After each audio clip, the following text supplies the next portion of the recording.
This meeting is being recorded.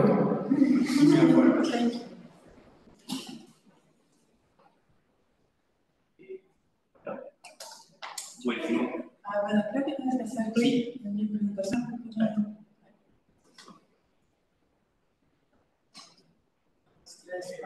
Uy, más gente que en mis clases.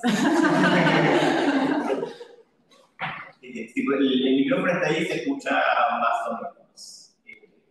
Puedes hablar un poquito más fuerte, por favor. Bueno.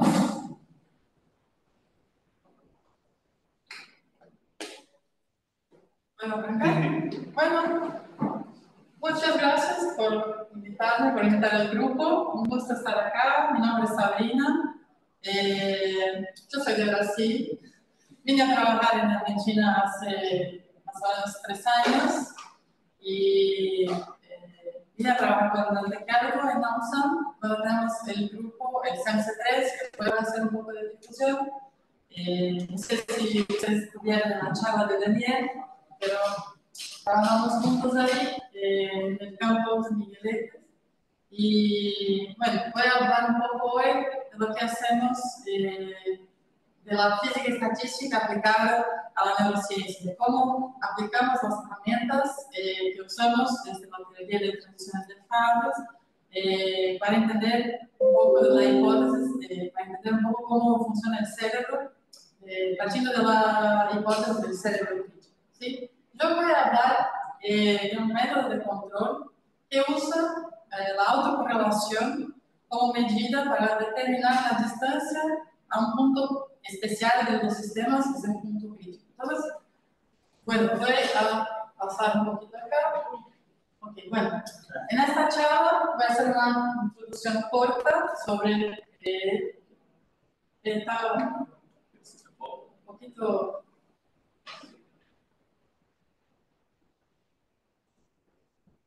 ¿Sí es el control L? ¿No?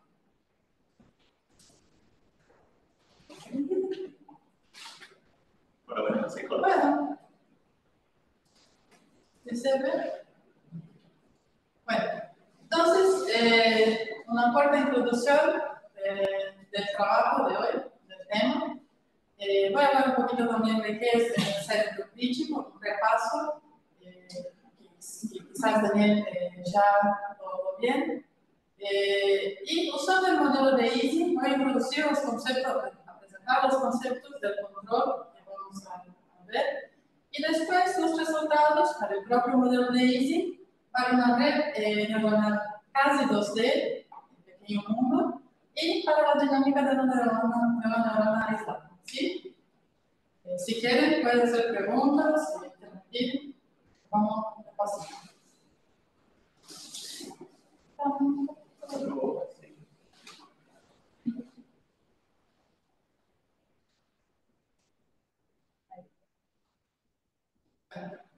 Entonces, hoy vamos a mirar las correlaciones en el tiempo de las fluctuaciones de una determinada medida de una serie temporal de un sistema.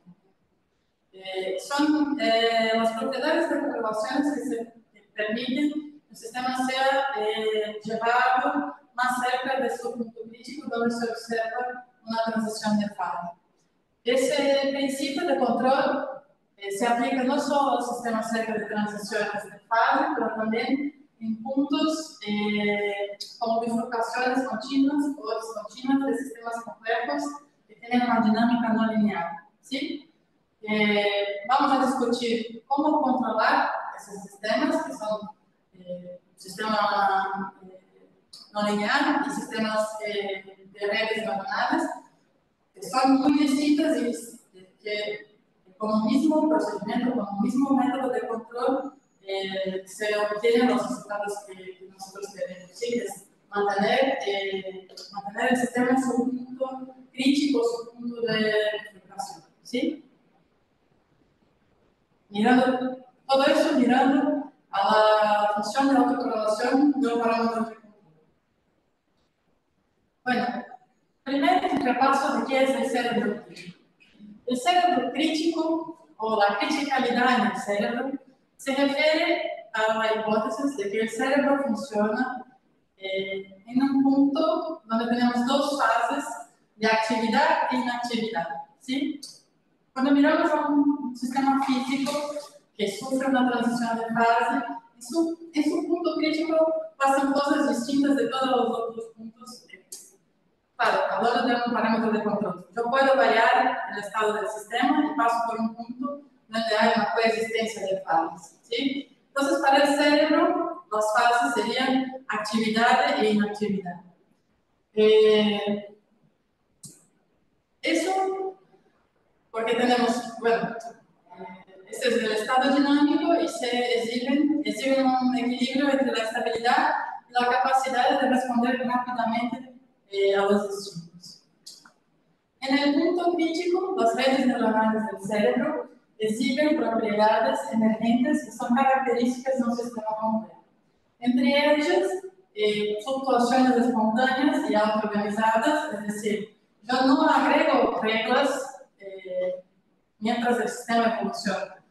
Nosotros partimos de reglas muy sencillas, aplicadas a muchas unidades, y entonces de la dinámica, de la evolución de esta dinámica, emergen propiedades complejas.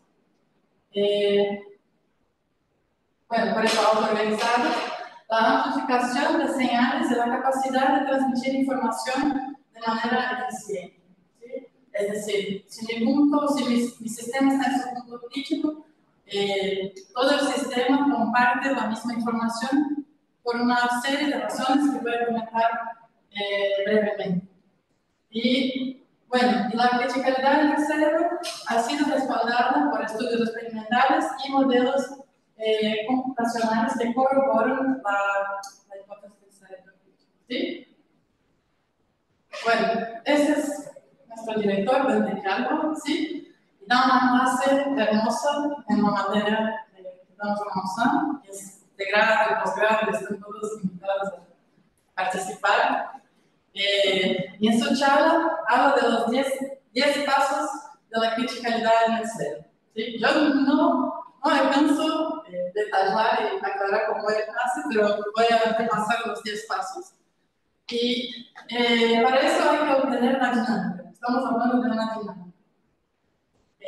Segundo, es definir clústeres de actividad. Nosotros vamos a ver hoy que serían como los clústeres rápidamente, pero hay que identificar en la dinámica dónde está la actividad o dónde están los puntos que nos interesan. Y entonces, hay que buscar las populaciones espacio-temporales, ¿sí? En sistemas complejos, en un sistema en un punto crítico, existe correlaciones tanto en el espacio como en el tiempo. Entonces, yo puedo encontrar las dos versiones y son correspondientes al mismo fenómeno.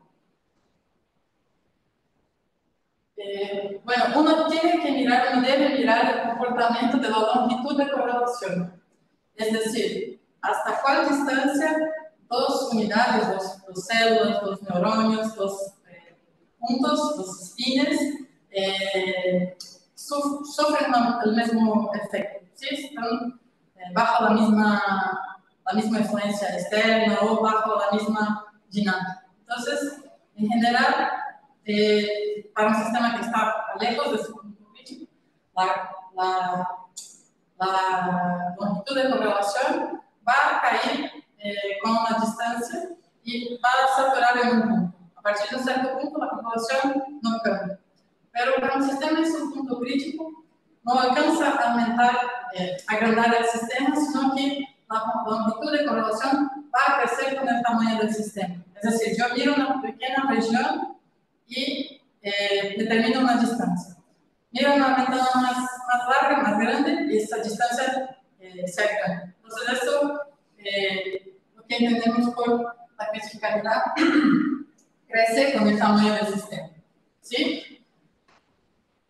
El quinto, la varianza no decrece con el tamaño. Entonces, nosotros estamos acostumbrados a un tipo de evento que tiene una varianza que decae con 1 sobre la raíz del número de eventos, ¿no? Que son eventos con probabilidad gaussiana.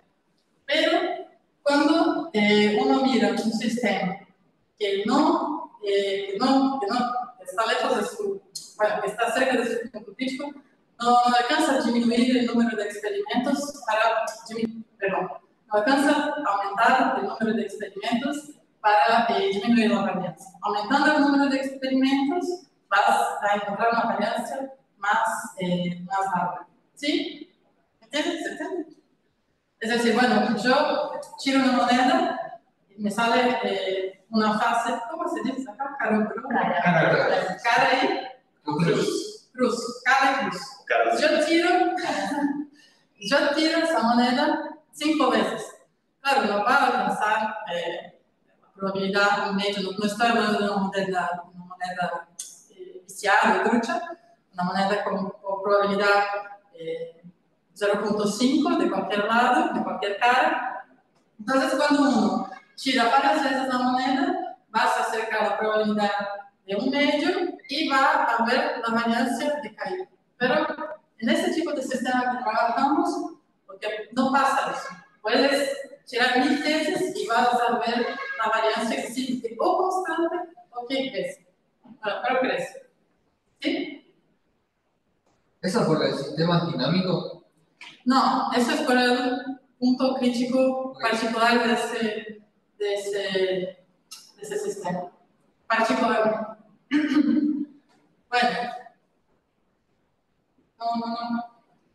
El paso 6 es entender y ver cómo los modelos coinciden con datos experimentales solamente en su punto crítico.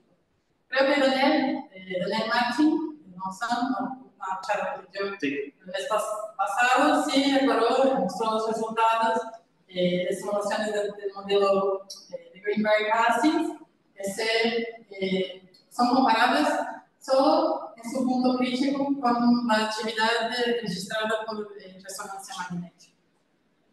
Bueno, en los modelos, las correlaciones disminuyen en estados alterados de conciencia.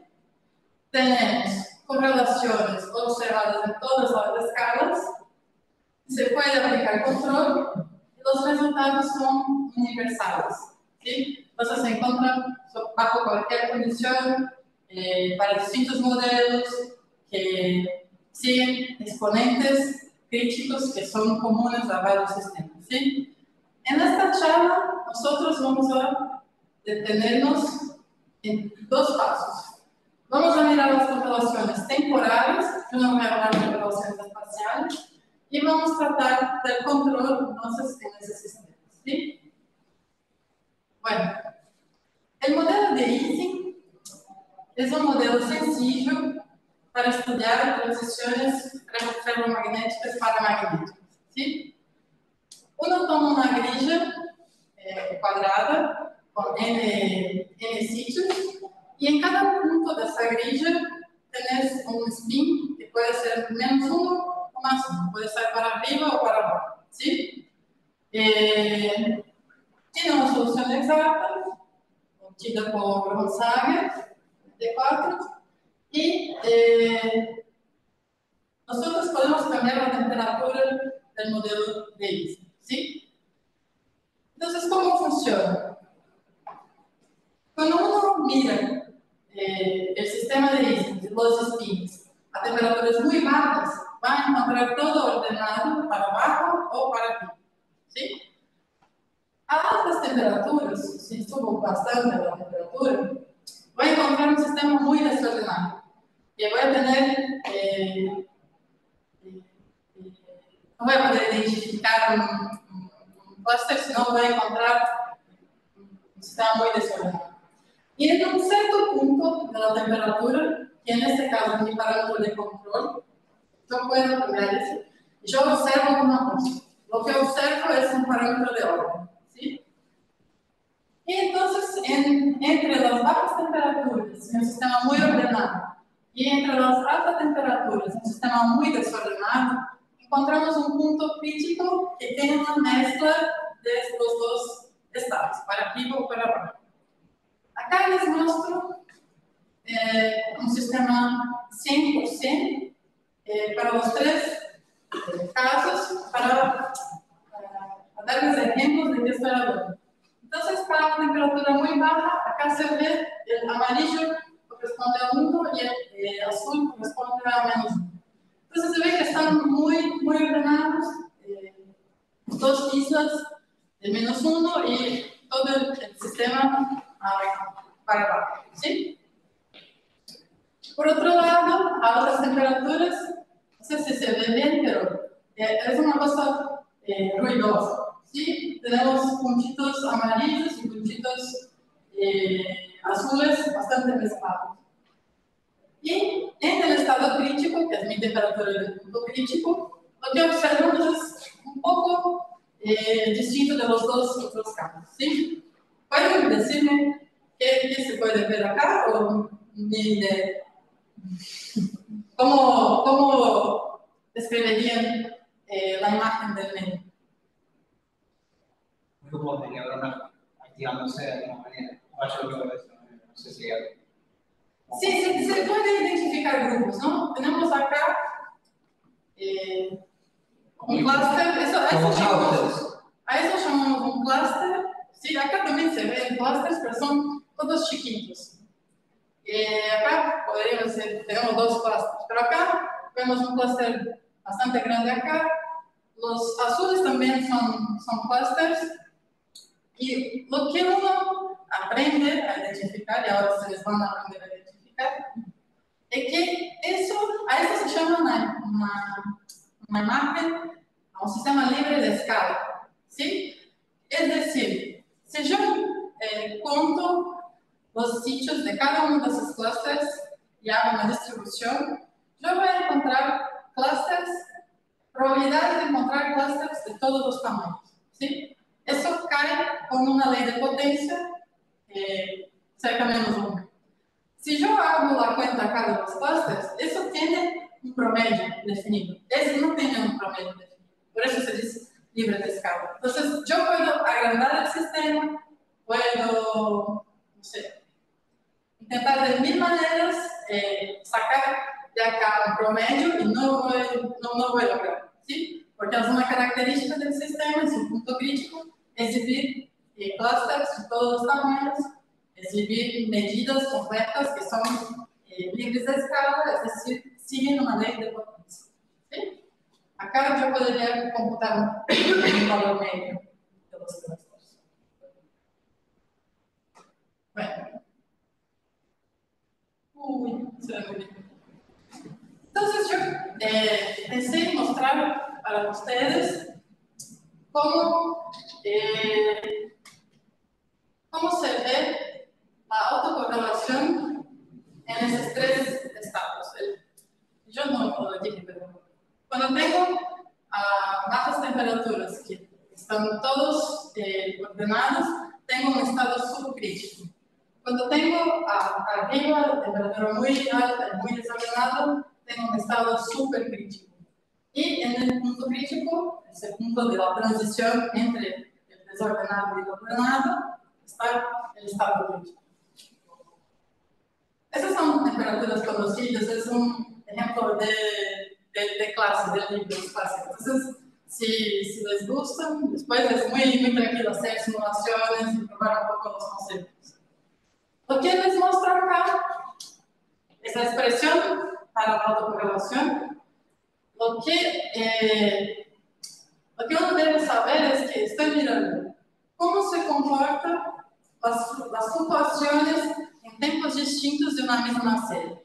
Entonces, ese delta T son los lags, es mirar un punto, las fluctuaciones a un tiempo T más un delta T, un tiempo, dos tiempos, tres tiempos, para todos los tiempos miramos, acá va a ser de 1, de 0 a 50. Cuando usted delta T es 0, la serie estamos mirando autocorrelación con ella misma.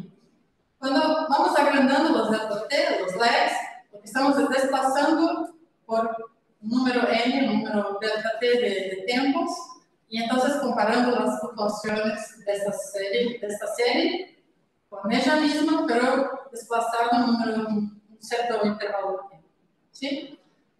Y acá, bueno, aumentando la temperatura, acá lo que tenemos, creo que más o menos se ve. acá hay una línea que está en 0. Acá tenemos la autocorrelación, que tiene valores de -1 hasta 1, -1 siendo anticorrelacionado, 1 correlacionado y 0 descorrelacionado. Entonces, en el estado subcrítico, acá tenemos 100 simulaciones del sistema de ISA, ¿sí? Es decir, yo armo mi sistema, dejo que evolucione por cierto número de pasos de tiempo. Después que el sistema está estabilizado, yo agarro la actividad, es decir, la suma de los spins, eso se llama magnetización. Entonces, mira la suma de los spins sobre la red.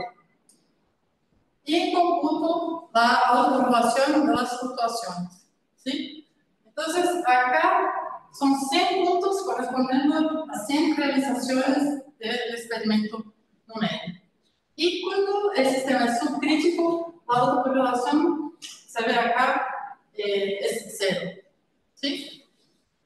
Cuando el sistema es supercrítico, la autocorrelación acá fluctúa alrededor de 0.6. Lo que quiero que ustedes se atenten, que perciban, es que cuando el sistema es crítico, tenemos una autocorrelación más alta, se acerca del 1, ¿sí? Claro, si acaso saca un promedio, eso va siendo suavizado y van a tener una autocorrelación cerca del 1, ¿sí? Acá todos son temperaturas fijas.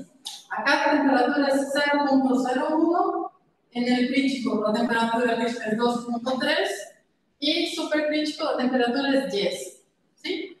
Entonces, de acá, yo quiero que me gustaría que ustedes entiendan entonces por qué miramos a la autocorrelación. Porque la autocorrelación sí tiene un comportamiento particular cerca del punto crítico, ¿sí? Bueno, entonces acá hay un par de cosas en la misma figura. Y primero, quisiera que ustedes identificasen la temperatura como el parámetro de control, eso que puede cambiar, y hay unos observados acá, que son los parámetros de orden. Entonces uno puede mirar a la magnetización. Es la suma de los spins en la red, ¿sí? Entonces acá, al paso que la temperatura aumenta, yo les dije que la temperatura crítica está cerca de 2.3, entonces en el 2.3 observamos cosas que no pasan en los otros campos. Entonces acá, con los circulitos blancos, vacíos, vemos la magnetización. Entonces, para temperaturas muy bajas, la magnetización está cerca de 1, es decir, que todos los spins están ordenados. Al paso que cambiamos la temperatura, esta magnetización sufre una transición de fase y en el sistema supercrítico, la magnetización cae a 0, ¿sí? En negro, los circulitos negros, vemos la susceptibilidad. La susceptibilidad es la varianza de la magnetización. Y esa exhibe un máximo justo también en el punto crítico. Acá hay un inset que es un dibujo de cómo se comporta la curva de la susceptibilidad cuando uno se aproxima del punto crítico. Más cerca, cuando uno más cerca está del punto crítico, la susceptibilidad va creciendo indeterminadamente y rigorosamente eso va a infinito para temperaturas no limite de la temperatura crítica, ¿sí? Y abajo vemos dos cosas. Los puntitos blancos corresponden a la autocorrelación calculada para distintas temperaturas. Son varias realizaciones, así se ve una figura hermosa, prolija así. Y en negro la correlación entre pares, la correlación, un promedio de las correlaciones entre pares, computado para todos los sitios de la red. Entonces, si uno mira acá a la correlación, va a ver también que hay un máximo en el punto crítico. Entonces, eso de la transición, de la teoría de transición de fases aplicada al cerebro, es una cosa que esperamos encontrar que en el punto crítico pasen cosas distintas, ¿sí? Y acá yo quería a mí me gustaría que ustedes fijasen que en el punto crítico la autocorrelación tiene su máximo en 1, ¿sí? Bueno, el método de control que desarrolló Dante y Sergio Canas y Tomás Vitera y Daniel, un trabajo que voy a mostrar la referencia después. La idea es que uno puede, mirando la autocorrelación, ubicarse en relación a la distancia del punto crítico, ¿sí? Entonces, yo si puedo medir la autocorrelación, puedo saber cuán lejos estoy del punto crítico, ¿sí? Bueno, entonces ahí tenemos el método de control, ¿sí? Ahora solo les muestro la figura de la autocorrelación, acá, parte de la figura anterior, y voy a aclarar qué es el método.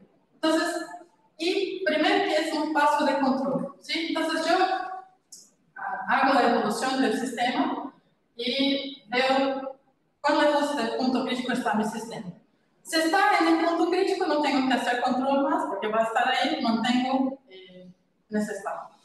Pero muy difícil que uno empiece justamente por el punto crítico, así que uno está buscando el punto crítico del sistema, cambiando su parámetro de control, y en este caso es la temperatura, ¿sí?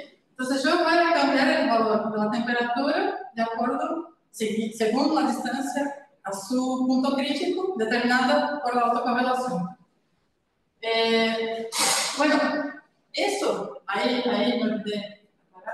La autocorrelación se calcula para cuántos tiempos quiero, ¿sí? Acá estamos mirando el tiempo 1, porque es suficiente para mirar los cambios en el sistema. Entonces agarro el primer valor de la autocorrelación para el tiempo 1, que va a decir cuán lejos estoy del punto crítico. Entonces D va a ser una distancia proporcional a la diferencia entre la señal del paso de control en que estoy y el paso de control anterior. Entonces tengo que simular que se tengo por lo menos 2 veces y comparar, bueno, cuál es la distancia que tengo acá. La autocorrelación del tiempo I, del paso I, y la autocorrelación del I menos 1 del anterior. Y tengo la distancia del paso anterior. Entonces arranca con una distancia cortita y se va cambiando. Entonces, hago la cuenta de un delta I, que va a ser cuán lejos estoy del máximo de la correlación, porque el máximo va a ser 1, y hago un update, una actualización del parámetro de control, haciendo una multiplicación del delta, que es la distancia donde estoy, del punto crítico, el D, que es la señal, si paso del punto crítico, eso va a ser positivo, y si estoy antes, va a ser negativo, y eso hace con que el método va adelante o para atrás, a depender de dónde se ubica. Y kappa es una tasa de aprendizaje. Es un valor que refleja la escala de tiempo. Cambia un poco para los sistemas, pero acá usamos constante para los otros sistemas. ¿Sí? Ok. Bueno, entonces, repito las ecuaciones acá y ahora llamo atención para las figuras. ¿Qué tenemos acá? Tenemos cuatro paneles. La idea es mostrar cómo la autocorrelación cambia con los pasos de control. Entonces, la figura A que tenemos acá son en el eje Y, la autopoblación de tiempo 1 y 200 pasos de control, ¿sí?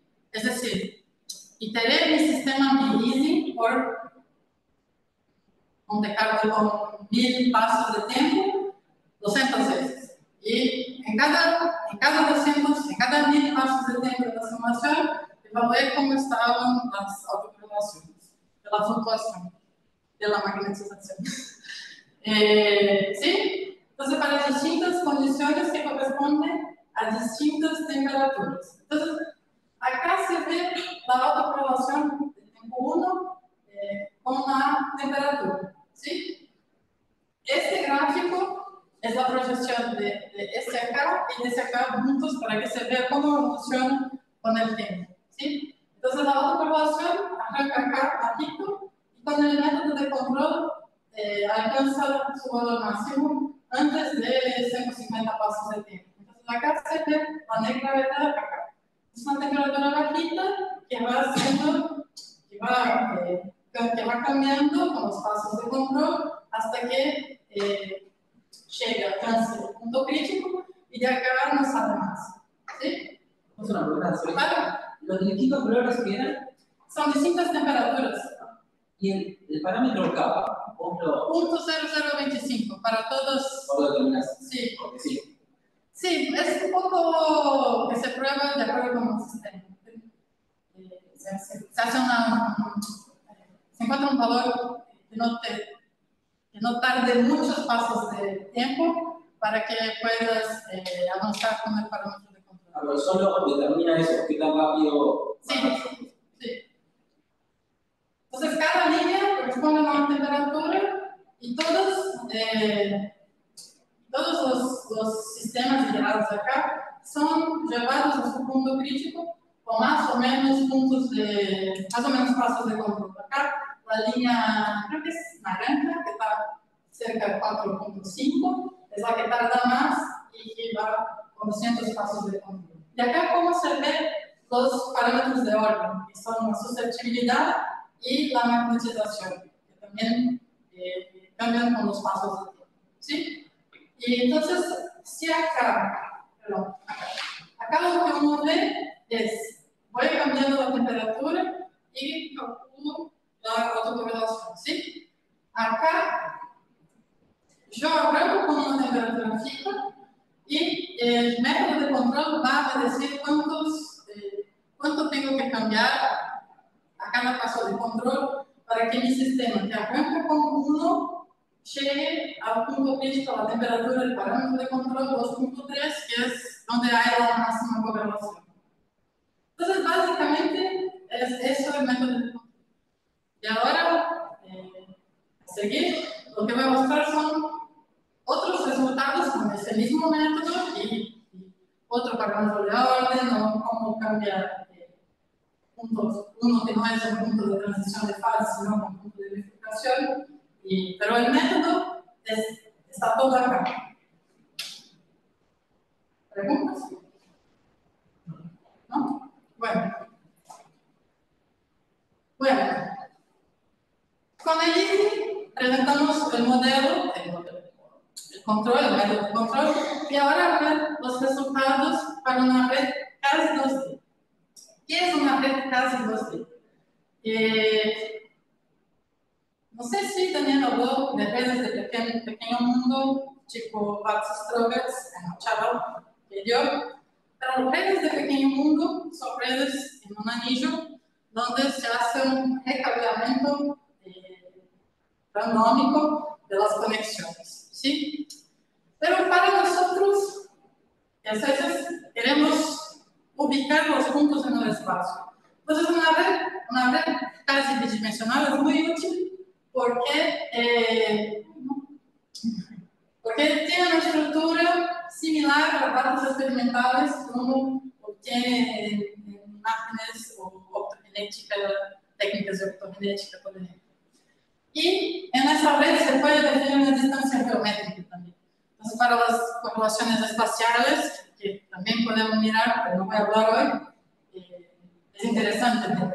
Entonces, ¿cómo funciona esta red 2D? Arrancamos con una red cuadriculada cuadrado, L por L, el número de unidades, están todos conectados entre ellos. Entonces, con una probabilidad definida, beta, ¿sí? Uno agarra dos sitios y cambia su conexión. Entonces, en vez de desconecto esos dos y conecto este con otro vecino, ¿sí? Desconecto este y este, o conecto este con uno que está más lejos, ¿sí? Las conexiones tienen un peso, es decir, yo tengo una red que, ¿cómo se llama? Una red pesada. Una red pesada, sí, una red ponderada, sí, Ponderada. red pesada, ponderada. Y eso lo saco de una distribución de probabilidad con parámetros fijos. Y cada nodo de la red puede estar en uno de los tres estados del modelo de Greenberg-Haskins, ¿sí? Entonces, ¿cómo evoluciona la red? Entonces, cada punto, cada neurona puede estar en uno de esos tres estados. Entonces, tiene el estado inactivo, el estado excitado, activo, y el estado refractario. Eso para reproducir un potencial de acción, ¿sí? Que uno puede disparar o que después de disparar no puede volver a disparar por un cierto tiempo, está en el estado refractario, y uno que está activo, en el máximo de potencial de acción. Entonces, ¿cómo funcionan las reglas de transición? Bueno, de excitado siempre va a refractario, de refractario vuelve a inactivo con una probabilidad pequeña para que se retrase un poco esta neurona que disparó y vuelve a poder activarse. Y de activo para excitado puede ir espontáneamente con una pequeña probabilidad o si la suma de las conexiones con sus vecinos excede al umbral. Es decir, ¿cómo está mi regla acá? Bueno, ¿cómo es su nombre? Florencia. Florencia decide irse de la charla baseada en la actitud de sus vecinos, ¿sí? Entonces, está más lejos o más cerca, eso va a cambiar el peso de las conexiones, ¿sí? Entonces, vamos a decir, la distancia a sus vecinos, el peso de las conexiones es dado por la distancia a sus vecinos. Entonces, si Florencia decide que va a salirse si un número de vecinos sale, ¿sí? Y ese número de vecinos es el umbral que estamos poniendo para decir que está activa o inactiva, ¿sí? Y eso se cambia. Entonces, queremos ver, cambiando el umbral, cómo cambia la actividad en la red, ¿sí? Una pregunta, ¿el peso W y J depende de algo o va a ser constante para...? Acá, en este ejemplo, es una distribución exponencial con un lambda 12.5. En otros trabajos se puede usar un conectoma, por ejemplo, ese trabajo de Ramovich 2013, usan el conectoma de Hagman, que es un tipo que estudió las imágenes funcionales y identificó las fibras de conexiones entre una grilla de casi 1998 puntos. Entonces, ahí se tiene una matriz con los pesos de las conexiones de 13.000 nodos y se puede importar, por ejemplo, esos pesos, ¿sí? Acá sale de una distribución exponencial. Bueno, entonces, de inactivo se va a excitado si la suma de los pesos de conexión con los vecinos activos es mayor que el umbral D. Y si no es mayor que el umbral, o si se activa espontáneamente con una probabilidad chica, se queda inactivo, ¿sí? Bueno, entonces acá todo para recordar el setup de la red y acá los resultados con el control, ¿sí? En este caso, el parámetro de orden es la fracción de unidades activas. Se pone, por ejemplo, se pone 0 para quien esté inactivo, 0 para quien está refractario, se suma y ponemos 1 para quien está activo, entonces sumamos todos los mundos y tenemos la fracción de unidades activas. Y acá vamos cambiando el TH, acá es el threshold, que es el límite que decide si está activo o no, baseado en la suma de los vecinos. ¿Sí? Entonces, si uno tiene un umbral muy bajito, ¿sí? Si digo, bueno, con 0 vecinos me activo. Entonces, todas las neuronas van a estar activas. Bueno, acá la probabilidad es un poquito más chica. Entonces, cuando el umbral es muy cortito, muy bajito, tenemos mucha actividad. Y conforme, mientras vamos agrandando el umbral, es decir, subiendo el límite, el criterio, bueno, eso va bajando el número de sitios activos. Bueno, y acá tengo una línea tracellada, tengo una línea acá, pero si yo les preguntara dónde está el punto crítico acá, ¿qué podrían mirar? ¿Qué indicios tendrían de dónde, cuál es el threshold, el umbral crítico para este sistema? De nuevo, el máximo de la autocorrelación. Lo más sencillo, ¿no? Ahí, directo. Entonces uno mira, uno puede ver que en la temperatura, en el umbral crítico, la autocorrelación es máxima. El que está más cercano a 1 sería. Es máxima. Puede ser 1, puede ser un poco abajo, pero en el punto crítico lo que interesa está garantizado es que es máximo. ¿Sí? ¿Sí? Acá la variable de control es el threshold de Sí, la el entrada de la umbral, neurona. sí, el umbral es la suma de los pesos de las conexiones vecinas. Claro, pero no el de actividad espontánea. No, puede ser muy chiquito. Eso es, Claro, por eso no se varía, queda como. no, eso sí. El parámetro que cambia es solo el T. Bueno, entonces acá tenemos el parámetro de orden, de la fracción de las activas y con los pasos de control en el eje X. Y acá la autocorrelación del tiempo 1, del eje 1, también como alcanza su máximo, no está en 1, pero está cerca del 0.9. Y en 200 pasos de control. Entonces acá también se itera, se hace una evolución de esta red por un número gigante de pasos de tiempo. Al final miramos cómo está la actividad, cuál es la fracción de unidades activas y vamos cambiando, se va cambiando el valor de T, de H, que es el umbral a decir, bueno, se activo o no se activo. ¿Sí?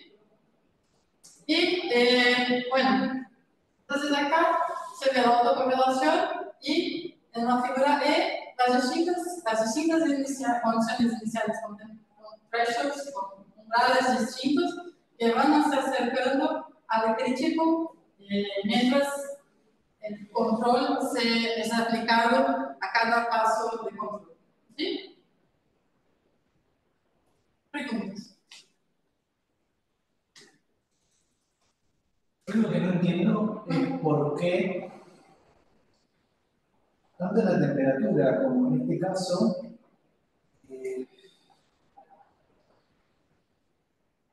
¿cómo decirlo? Suponiendo que estamos hablando de neuronas reales, ¿por qué si yo aumento... No termino de poner el parámetro, no termino de entender. Vamos a la temperatura. ¿Por qué si yo estoy en la temperatura de 4, por ejemplo, en el punto crítico está en 2.3? Sí.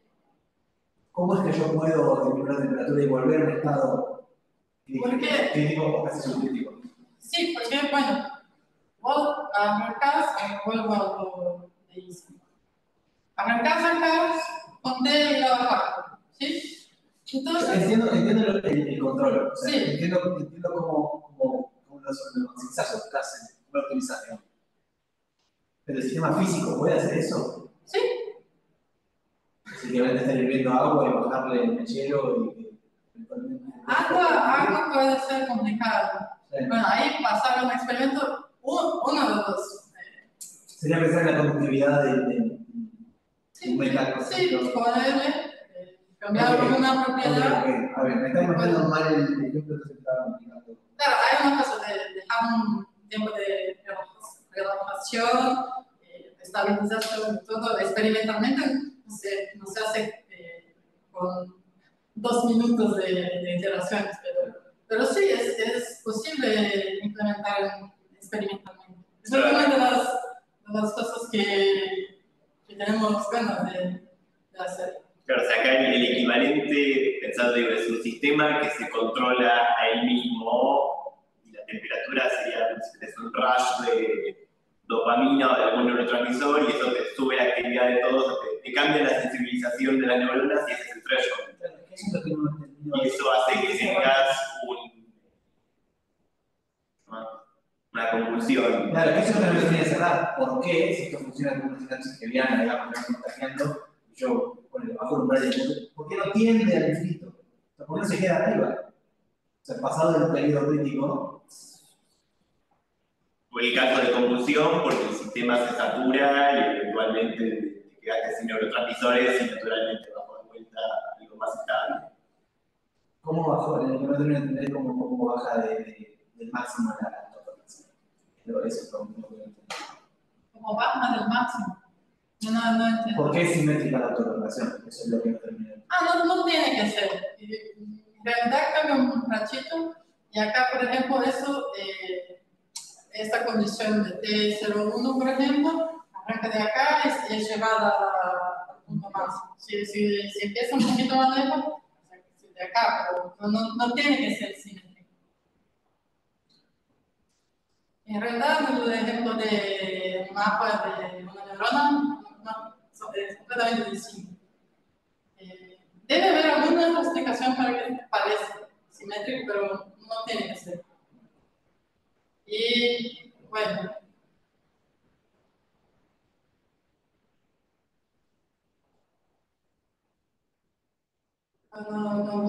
No sé si tengo una. Te contesté, pero. Bueno.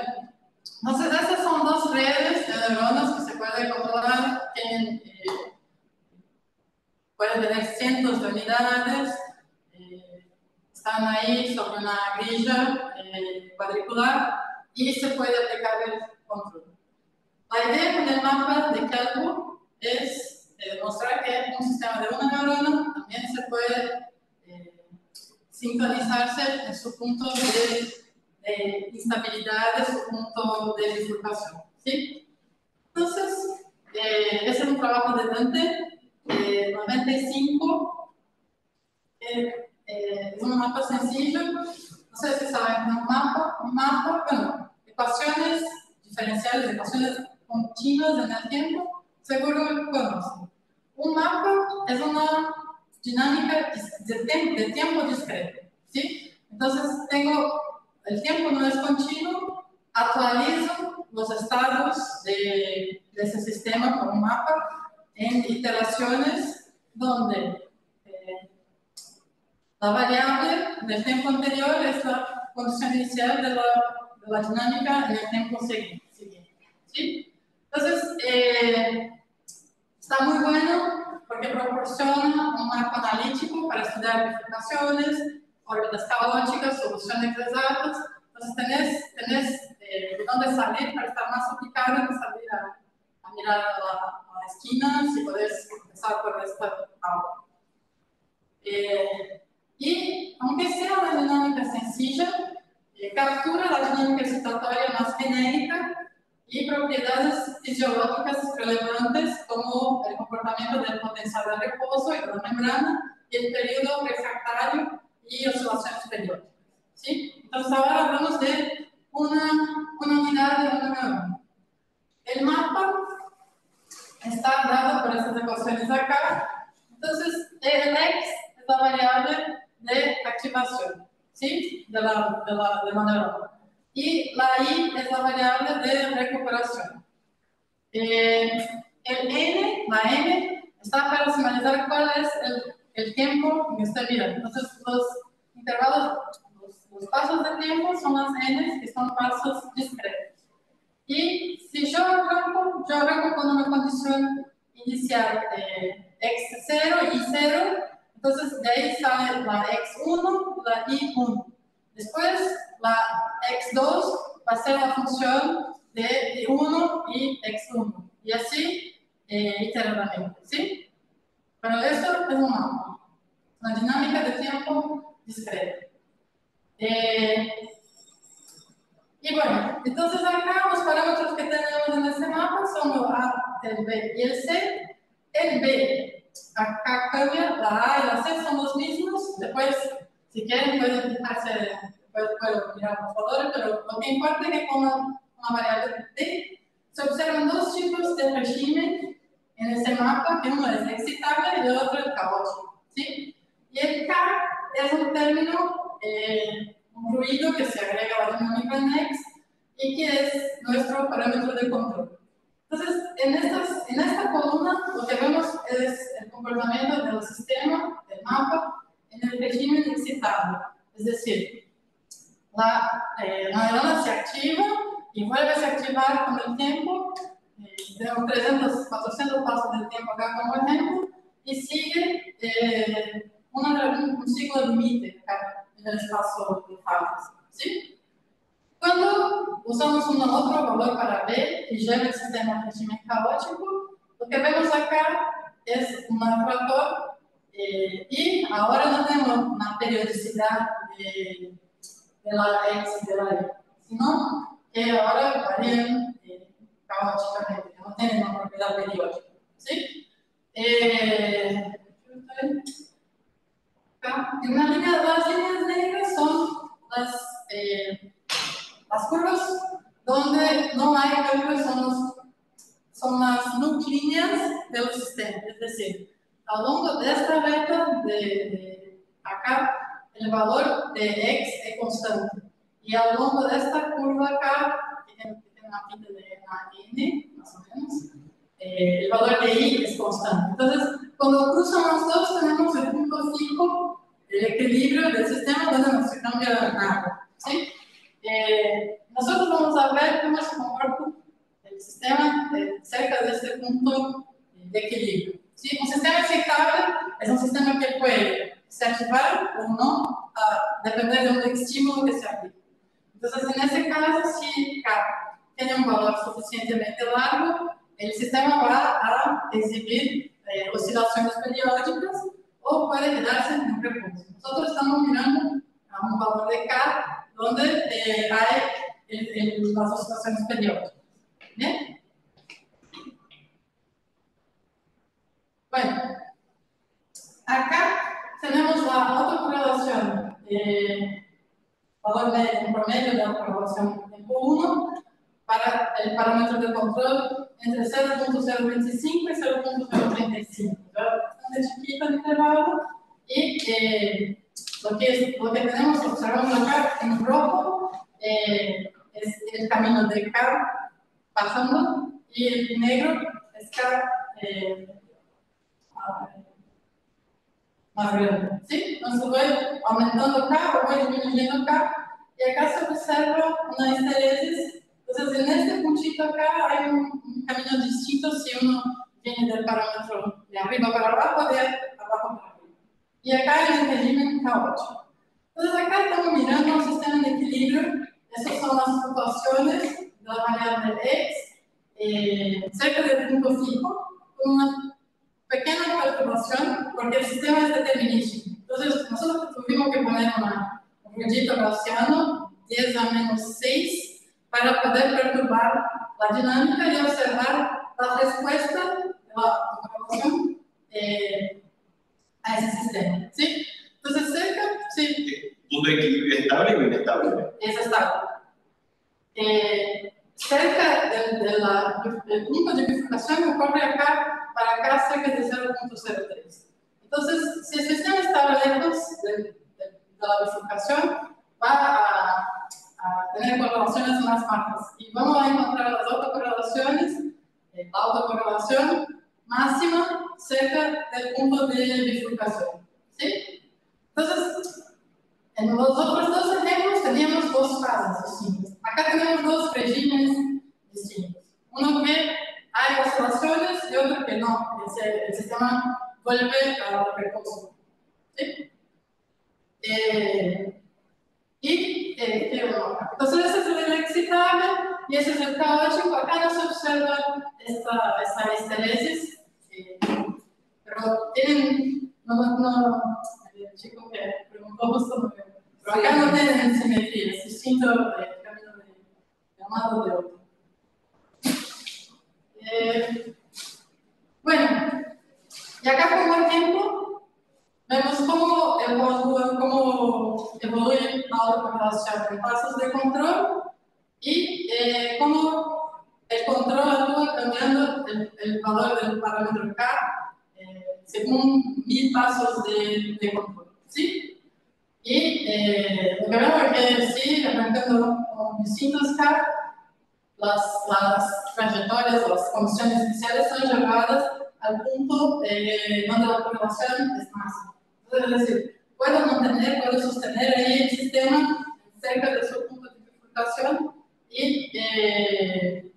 y mantenerlo ahí. Esta figura es para mostrar cómo, acá es la que ya había mostrado, pero acá cómo el sistema responde a preocupaciones externas. Entonces, por ejemplo, acá aplicamos una preocupación P1 y después de un poco de oscilaciones vuelve al punto fijo donde está el control activo. ¿Sí? Bueno, eso es para el régimen excitable. Para el régimen caótico también el método de control funciona bien, se observa la evolución del parámetro K, cómo cambia según el método de control en 10.000 pasos de control y vemos acá cómo luce la autorrelación con el parámetro K. Y acá también, bajo perturbaciones distintas en distintos puntos del tiempo, observamos que el sistema vuelve a estar en su punto de bifurcación bajo el método de control. Acá en el parámetro K es el parámetro de control, ¿no? Sí, el parámetro que K. la máxima de la función de autorrelación. ¿Cómo? El máximo en la. Tiene el máximo en el punto de bifurcación. Perfecto. No me quedó claro qué es lo que diferencia el caótico de la 24. Ok, no, el caótico tiene un atractor de ese tipo y el excitable tiene un ciclo limite. Entonces puedes iterar acá por tiempos largos, y lo que vas a observar es que la serie tiene una periodicidad. Claro, pero eso porque tiene distinto A y B. Porque el espacio, el B es distinto. El B es distinto. Sí, esa es una característica de ese mapa, que puede exportando un poco el espacio de parámetros, se encuentran distintos regímenes dinámicos. Sí, sí. Acá estamos yendo del centro para afuera, de afuera para adentro, o va como de acá estamos, la neurona, la actividad va se acercando, el AX va se agrandando, y entonces viene por el punto fijo que está aquí cerca de 0 y 2.4, ¿sí? Entonces, vuelve acá, eso corresponde a esa variable x acá, ¿ves? Entonces sale de 0, va hasta 5 y baja rápidamente, queda un ratito acá y vuelve a salir. Entonces esa es la dinámica en ese caso. Claro, no es un ciclo límite. Sí. No, eso no es un ciclo, ese sí, pero acá no, porque él puede quedarse atrapado un ratito acá. Acá se ven las no líneas, entonces acá hay un punto fijo que es inestable y acá hay un punto fijo estable. Entonces acá es atraído, pero la dinámica next lo lleva lejos del punto. Claro, es medio como el sistema de Lorentz, que a veces está acá y después pasa al otro y estable, pero no. Eso se puede ver siendo una campo vectorial acá. Claro. Se puede ver, explorar cómo con distintos valores del parámetro K las intersecciones cambian y cambian la dinámica del sistema. Una consulta, ¿y para cambiar la dinámica del sistema solo varía en el parámetro B? ¿O también varía en No, en este caso solo B. solo B? Sí. ¿Ella es más predominante? O sea, el ATA, o sea, el ALB, me imagino que también cambia la dinámica del sistema. El A es la dependencia temporal de la recuperación de la variable de X, que es la potencial de acción. Ok. Pero uno puede mirar, hacer una diagrama del espacio de parámetros y caracterizar cuáles son las dinámicas posibles. Pero eso se ve acá en términos generales, cómo cambian del A y del B y el C, cómo cambian de las rutinas. Se puede hacer una análisis cualitativa de la dinámica.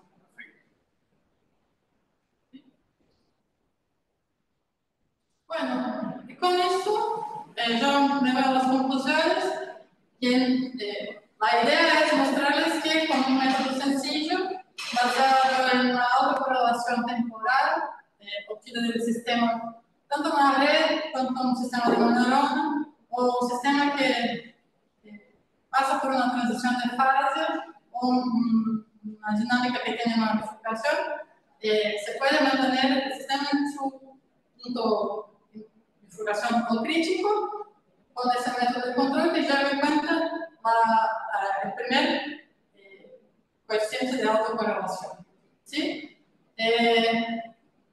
Es una estrategia con posibilidad de implementación práctica y son las dinámicas, la dinámica presente cerca de la bifurcación que permite que las propiedades de la autocorrelación, la correlación temporal, que son específicas de sistemas, tanto no lineales como transiciones de sistemas complejos que sufren una transición de fase, pueden ser controlados y sostenidos en ese punto. ¿Sí? Bueno, yo quiero hacer un poco. Bueno, esas son las referencias. Es el trabajo de 2020 de Dante, Sergio Canas, que es de la Facultad de Astronomía y Física de Matemática y FAMAF de Córdoba, Tomás Grijera, que está en La Plata, Daniel Marchi y Dietmar Plens, que está en una en Estados Unidos. Daniel está en Luzón. Ese es un trabajo que hicimos con Giuliani, que es un estudiante de Brasil que vino a pasar 3 meses con nosotros y trabajó con nosotros en un sistema de control aplicado a las neuronas, a un mapa de una neurona. Y estas son las otras referencias. Nosotros estamos acá con Dante y los estudiantes del grupo, visitante, tenemos Ignacio. Listo, se recibió su doctorado hace 3 semanas, 4 semanas. Esta es la ANSAM. Y nosotros somos del CENSA3, del Centro de Estudios Multidisciplinarios, Sistemas Complejos y del cerebro. Bueno, estamos en el Instagram, anunciamos ahí, subimos nuestros coloquios, clases, encuentros en el CENSA3. Y en la UNSAM organizamos también el coloquio. Este jueves viene un profesor de Alemania, va a hablar del James Webb Telescope. Excepcionalmente este mes es el jueves a las 11 de la mañana, pero los coloquios son los últimos jueves del mes. Y nosotros también ofrecemos en el primer cuatrimestre un curso de grado, un curso de posgrado en Introducción a la Ciencia Computacional. Mucha gente es invitada a dar clases, entonces Tomás Grijera da una clase, Sergio Canas da una clase, yo, Daniel, Dante. Entonces es un panorama general de la investigación en neurociencia desde la mirada de la física estadística. Entonces, bueno, voy a pedir difusión a la brevedad. ¿Esa del cuatrimestre que viene será? Sí, sí. ¿Van a seguir haciéndola virtual o híbrida? Sí. Porque me encanta usar, pero es la cuestión de que... Bueno, vamos a un link. Sí, no. Pero está muy bueno. O sea, entonces, online o es híbrida. Es híbrido. Es sincrónica en el tiempo. Hacemos la transmisión tiempo síncrono con la clase que damos en Monsanto, pero están invitados a hacerlo virtual o presencial. Bueno, con eso agradezco, termino. Muchas gracias. ¿Preguntas más? Sí, antes que una pregunta.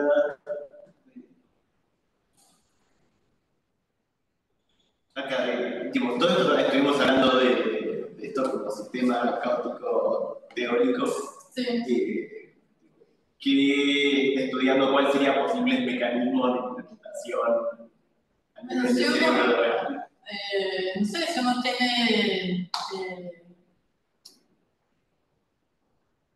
Si uno tiene un aparato experimental en donde se puede controlar alguno de los elementos, ¿sí? Una concentración, una temperatura, alguna cosa que se puede observar una transición de fase, entonces se puede sacar un observable, es decir, la actividad, la conductividad, lo que sea, y entonces hacer un loop para que se pueda computar la autocorrelación y medir la distancia al punto crítico.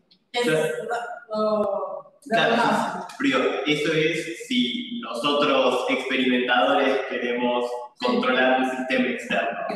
Pero esto entiendo que la idea también es que el cerebro hace eso para mantenerse. Exacto, sí. Claro, sí. ese autocontrol. Exacto. ¿Cuál sería un posible mecanismo de autocontrol para mantenerse el punto crítico? Sí, pues el propio sistema se adapta, ¿no? Bajo poquísimos parámetros y se lleva al punto crítico. Las ventajas todas de estar en ese punto crítico es que maximiza la información,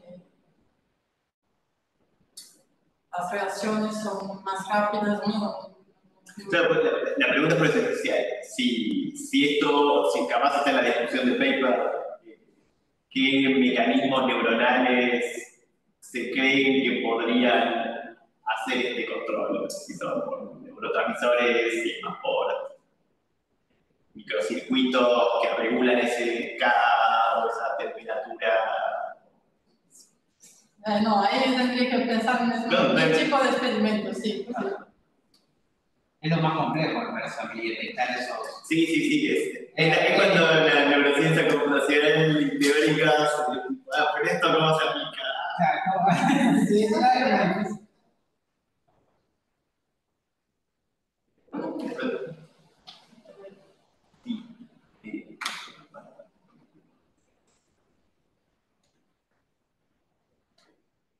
Bueno, muchísimas gracias.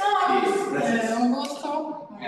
Aprovecho de conocer más. Nunca vengo para ese lado de acá de Buenos Aires. Y no, muy bueno. Ahí quedamos en contacto y. Yo, materias de computacional tengo que cursar solamente un montón. No, ya es el tercer, cuarto año que ofrecemos la materia y tuvimos estudiantes de UBA, de La Plata, de Córdoba, no me acuerdo ahora, de Rosario, porque ahí enviamos las constancias de participación y no tienen problema para acreditarlo. No, seguro. A mí me Pablo da una charla linda. Sí, me dijo que sí. Así que nada, no sé si voy a poder hacer la presencia algún día, capaz que podré ir. Algún día me gustaría porque no conozco, porque quiero conocer la universidad, va a ser muy agradable. La foto que Posiblemente yo esté dictando una materia de neurociencia computacional y listo el próximo cuatrimestre, así que a lo mejor los invito a ustedes acá y de vuelta. Bueno, muchas gracias. ¿Quedamos contactos? Para los que presentan siempre tenemos stickers. Bueno, gracias. Sí, Daniel. Sí, No, bueno.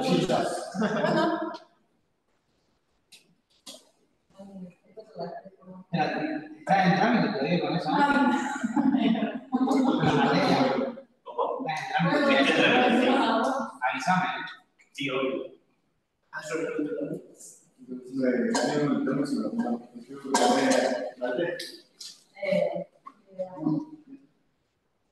Pregunta, me quedó una duda de. De la distancia. ¿De correlación? De correlación. Longitud. No, miento, de la distancia. Bueno, sí, que la distancia I más 1 es igual a la anterior, o de I igual a de I por esa función. Era la función signo, era una función. Sí, pues el D es un valor físico, Sí, chico. Ahí depende también de la dinámica. sí. Porque cambia la señal. El primer paso te dice está más adelante o más o antes del